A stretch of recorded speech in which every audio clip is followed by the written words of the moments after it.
الرحمن الرحيم والذين جاهدوا فينا لنهدينهم سبلنا وإن الله لمع المحسنين صدق الله العظيم. رب اشرح لي صدري ويسر لي أمري واحلل عقدة من لساني يفقهوا قولي. رضينا بالله ربا وبالإسلام دينا وبمحمد صلى الله عليه وسلم نبيا ورسولا. عزیزان محترم، آپ کے سامنے آج میں غیر مسلم پڑوسی اور مسلمانوں کی ذمہ داریاں کے موضوع پر تقریر دینے کے لیے کہا گیا ہوں. میری تقریر 5 حصوں میں نے بانٹی ہے اسے. تو پہلا حصہ ہے کہ اسلام میں حقوق کے بارے میں کیا کہا گیا ہے. دوسرا ہے پڑوسیوں کے مطابق اسپیشلی اس میں اللہ تعالیٰ نبی کریم صلی اللہ علیہ وسلم کے جو حدیث ہے وہ واقع ہیں، اس کے بارے میں کہوں گا. اور تیسری چیز ہے کیا ہمیں نہیں کرنا چاہیے، اور پانچویں چیز کیا ہم کو کرنا چاہیے پڑوسیوں کے ساتھ، خصوصاً نان مسلم برادران وطن پڑوسیوں کے ساتھ. اور آخر میں ایک ماڈل بھی پیش کروں گا ہمارے یہ جماعت اسلامی ہند کے ایک کارکن کی ماڈل پیش کروں گا سب لوگوں کو، جو ایک نمائندہ ہے کہ ہم کو سوسائٹی میں کیسا کام کرنا ہے. عزیزان محترم، آپ سمجھتے ہیں، آپ جانتے ہیں کہ اسلام میں نیکی کا جامع تصور ہے اور وہ ذمہ داریوں میں تسکین کیا گیا ہے. اسلام میں ہم جانتے ہیں کہ اللہ تعالیٰ جو حقوق اللہ کے بارے میں کہتا ہے اور حقوق العباد کے بارے میں بھی یہاں پر فرمایا گیا ہے. حقوق اللہ کو کرنے والی، ادا کرنے والی جو حقوق ہے، اس میں بھی اللہ تعالیٰ سوال کرے گا، اور حقوق العباد اس میں بھی اللہ تعالیٰ سوال کرے گا. لیکن ایک چیز یہ ہے کہ اللہ تعالیٰ جب سوال کرے گا تو حقوق اللہ میں اگر کوئی کوتاہی ہوگی تو اللہ تعالیٰ نرمی سے اسے سوال کرے گا.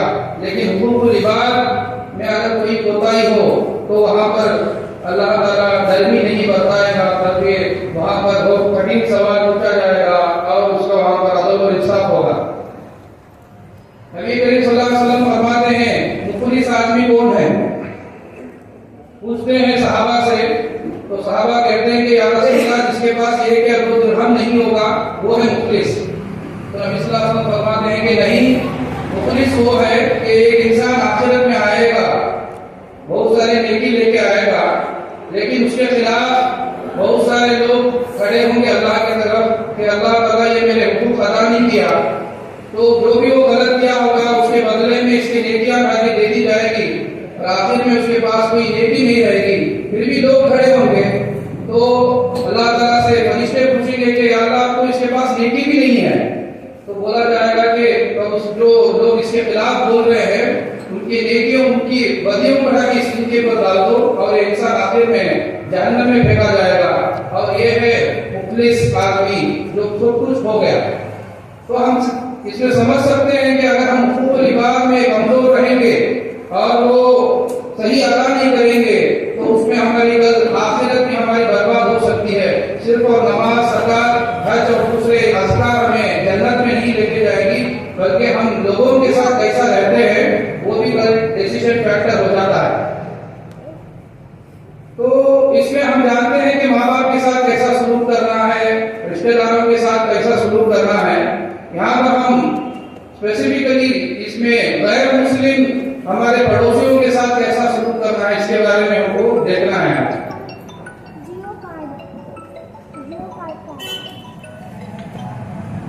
اللہ تعالیٰ قرآن میں جب کہتا ہے کہ حقوق ادا کرنے ہیں، جیسا کہ آج ہم نے درس قرآن میں بھی سنا کہ پڑوسی کا حق بھی بولا گیا، اور پڑوسی جب بولا گیا تو اس میں مسلم غیر مسلم ایسا نہیں بتایا گیا، بلکہ صرف پڑوسی بولا گیا. تو پڑوسی اگر غیر مسلم بھی ہے تو اس کے ساتھ وہی برتاؤ کرنا چاہیے جو ہم مسلمان ایک پڑوسی رہتا ہے اس کے ساتھ جو اچھا طریقہ ہم اختیار کرتے ہیں وہ کرنا ہے. نبی کریم صلی اللہ علیہ وسلم نے فرمایا اللہ کے نزدیک بہترین پڑوسی وہ ہے جو اپنے پڑوسی کے لیے بہتر ہو. نبی کریم صلی اللہ علیہ وسلم نے فرمایا اللہ کے نزدیک بہترین پڑوسی وہ ہے جو اپنے پڑوسی کے لیے بہتر ہو. تو پڑوسی کے لیے بہتر ہونا اللہ کے سامنے وہ نزدیک اللہ کے نزدیک وہ بہتر انسان بن جاتا ہے. صحابہ کرام کے اگر زندگی میں دیکھیں گے تو اس کے کئی سارے واقعے آتے ہیں. ایک واقعہ میں آپ کے سامنے سناتا چلوں کہ عبداللہ ابن عمرو بن عاص رضی اللہ عنہ فرماتے ہیں کہ جب ان کے گھر پہ ایک مرتبہ بکری ذبح کی گئی تو انہوں نے پوچھا گھر والوں سے کیا آپ نے ہمارے جو یہودی پڑوسی ہیں ان کے گھر پہ کیا آپ نے یہ گوشت ہدیہ بھیجا؟ اور پوچھ کے فرمایا کہ نبی کریم صلی اللہ علیہ وسلم نے کہے مجھے کہ جبرائیل علیہ السلام آئے تھے میرے پاس. جبرائیل علیہ السلام آ کے نبی کریم صلی اللہ علیہ وسلم سے کہے کہ پڑوسی کے حقوق اتنا زیادہ بولتے چلے گئے کہ نبی کریم صلی اللہ علیہ وسلم کہتے ہیں کہ مجھے شک آ گیا کہ کہیں ان کو وارث نہ بنا دے. تو اتنا زیادہ اسلام میں پڑوسیوں کا حقوق بولا گیا ہے. تو اس لیے عبداللہ بن عمرو بن عاص رضی اللہ عنہ فرماتے ہیں کہ جو یہاں پر جو بکری ذبح کی گئی ہے اس کا گوشت اپنے یہودی پڑوسی سے آپ بانٹیے کر کے فرمان ہے. ایسا ہم نے بہت سارے واقعوں کے یہاں پر سنا جیسا کہ ایک بڑھیا جو نبی کریم صلی اللہ علیہ وسلم کے اوپر کچرا ڈالتی تھی تو جب اس کی طبیعت خراب ہو جاتی ہے تو نبی صلی اللہ علیہ وسلم جا کے ان سے ملتے ہیں. ہمیں کیا نہیں کرنا چاہیے. ہم ایک رورل سوسائٹی میں رہ رہے ہیں. آج کا زمانہ جو ہے اسلاموفوبیا کا زمانہ ہے جہاں پر اسلام کے خلاف ایک دشمنی ایک دشپرچار جو ہوتا ہے ایک چلتے آ رہا ہے جہاں پر سوشل میڈیا سے لے کے سب لوگوں کے ذہنوں میں ایک چیز کو بٹھائی جاتی ہے کہ اسلام ایک صحیح اچھا ایک دین نہیں ہے اور مسلمان اگر بولیں گے تو وہ خراب لوگ ہوتے ہیں اور ان کے اخلاق صحیح نہیں ہوتے. تو یہ بار بار ہر ایک دن یہ میسیجز بھیجے جاتے ہیں اور دنیا میں جو سب سے زیادہ اسلام کے خلاف جو نیوز جنریٹ ہوتا ہے کنٹینٹ جنریٹ ہوتا ہے اس میں ہمارا دیش بھارت انڈیا نمبر 1 ہے. تو اس میں ہماری ذمہ داری اور بڑھ جاتی ہے. تو اس میں ہم دوسرے ہمارے پڑوسی جو برادران وطن ہیں ان کے ساتھ کیا چیز کرنا ہے کیا نہیں کرنا ہے وہ چیز پہ غور کرنا ہے. پہلی چیز جو ہمیں نہیں کرنی چاہیے وہ یہ ہے کہ کوئی ایسا کام ہم نہ کریں جس سے پڑوسیوں کا دل کو ٹھیس پہنچتی ہو ان کو پسند نہیں آتی ہو. ایسی چیز نہیں کرنی چاہیے.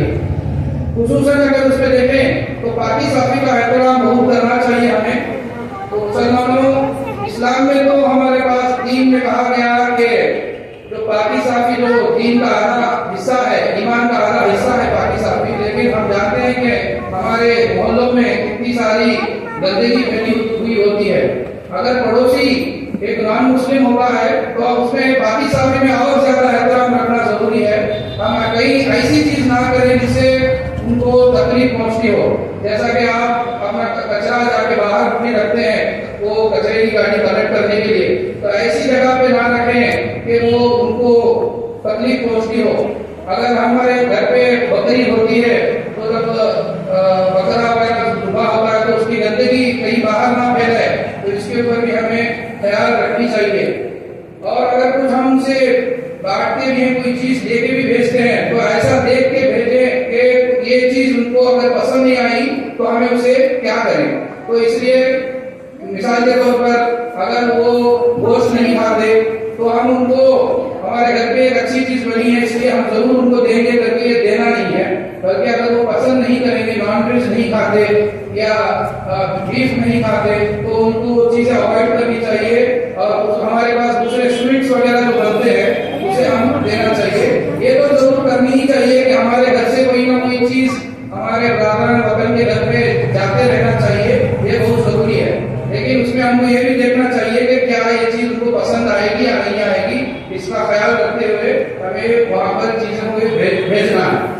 اور ایسی بھی چیز نہیں کرنی چاہیے جو دوسروں کو تکلیف پہنچتی ہو. جیسا کہ ہمارے رمضان آ رہا ہے تو رمضان میں ہم کچھ پروگرامز کرتے ہیں تو ماحول جو ہے بہت سارے نان مسلم بھی رہتے ہیں تو وہاں پر بیانوں کو ہم لاؤڈ اسپیکر میں ڈال دینا یا